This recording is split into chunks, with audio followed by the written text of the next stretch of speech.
Finding a compact video light that is small enough that you can stow it away in small spaces, but powerful enough to light a whole scene is something that's hard to find. But it's also crucial to set the mood in a scene or give your footage the little bit of extra that it needs in order to be authentic or creative. So today I'm showing you a video light that I think delivers on all of these points. What up guys, my name is Adrian and welcome to another episode. Yes, I know the iPhone lenses were dirty and I'm sorry for my voice today, but Rona did a number on me, so please excuse me for my weird sounding noise today. We all know that Zhiyun is known to create exceptional gimbals, so when they reached out to me that they now launched a new product in the video light sector, I got curious what they came up with. So today's video is sponsored by Zhiyun, but don't worry, I will tell you not only about the things that I like about Zhiyun's 5-ray FR100C, I will also let you know what I think that Zhiyun could have done better. So with that said, let's see what you get with the FR100C. Let's take a look at the combo package.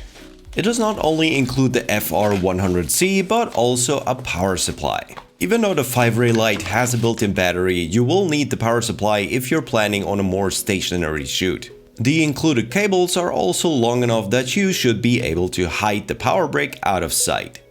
The contents of the FR100C are straightforward.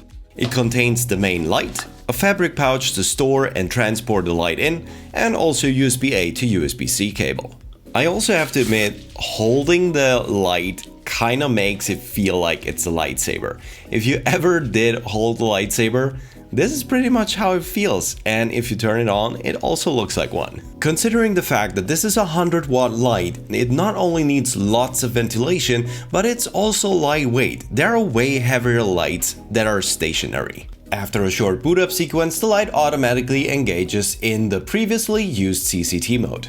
If you ever used the Zhiyun gimbal before, the controls will feel similar. You can control every setting on the light through the dial and the power button in the back. In CCT mode, the color temperature ranges all the way from 2700 Kelvin all the way up to 6200 Kelvin. And while I do run here through the whole range of color temperatures, I should also point out that the diffusion of the light is quite good. You can barely tell that there are any individual LEDs until you start to dim down the light.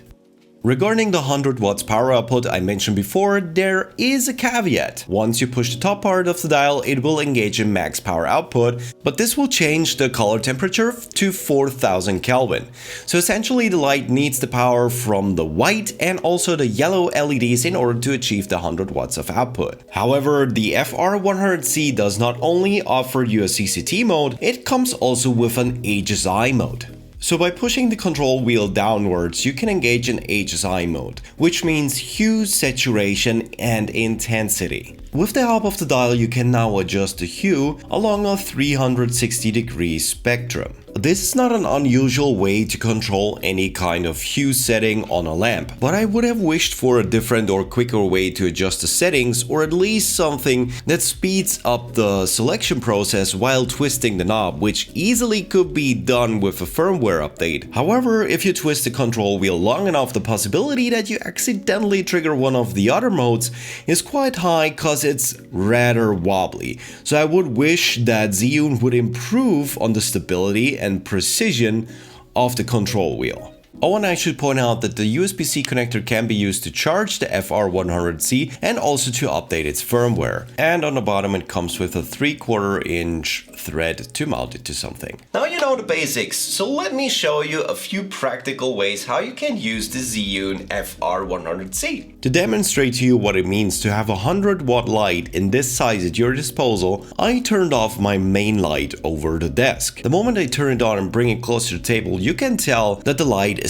really harsh and not very flattering. But the moment you use any kind of modifier or you use the ceiling in order to, get a nice big surface area to bounce the light off, it turns into an incredible powerful tool. This lighting setting here is just achieved with the light pointed at the ceiling. But the moment you get closer to your subject, you get harsh shadows and hard lighting. Unless you're going for that look, I would not use it without an additional modifier. By the way, you already did see me use this kind of hard lighting scenario in the intro scene with the lightsaber. I positioned the light on my right hand side and it was facing towards my face, so I have a nice dark shadow on the opposite side of my face. Another nifty way to use such a light is by utilizing it as an accent light. Did you notice where I did hide the light in the opening scene?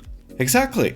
I put it right behind the picture frame in order to give the whole scene a little bit more depth. The only thing you need for that is some small space where you can hide the light in. Another strong suit of the FR100C is that you can use it for product photography and videography. It enables you to create high contrast content that helps you to emphasize small details on products. And since we are already talking about photography, you can use the 5-ray light to create light paintings. Just set your exposure time for over a second and you can create photos like these. At this point, you're probably wondering what all those fans in the back do. Well, they cool the system if it's getting too hot. And while I was using the 5-ray FR100C, it barely ever spun up. However, I torture it under the max brightness setting, and this is how it sounds after about 5 minutes with the microphone being 10 centimeters away.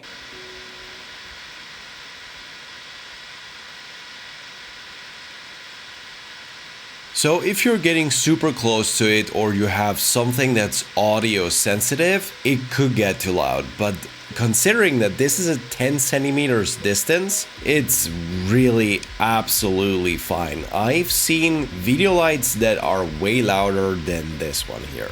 One thing I do think Zhiyun missed out on is the possibility to control the 5-ray FR100C with an app. This would have made it way more versatile, especially if you use it in a tight space, because you can only reach the controls from the back and not the front.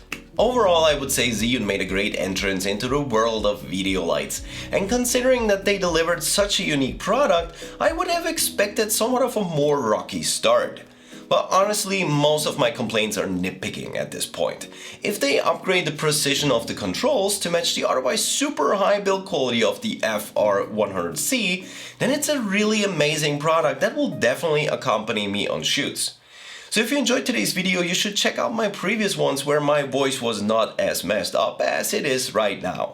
And of course, I wouldn't mind if you like, share, subscribe, and I will see you in the next one. Peace.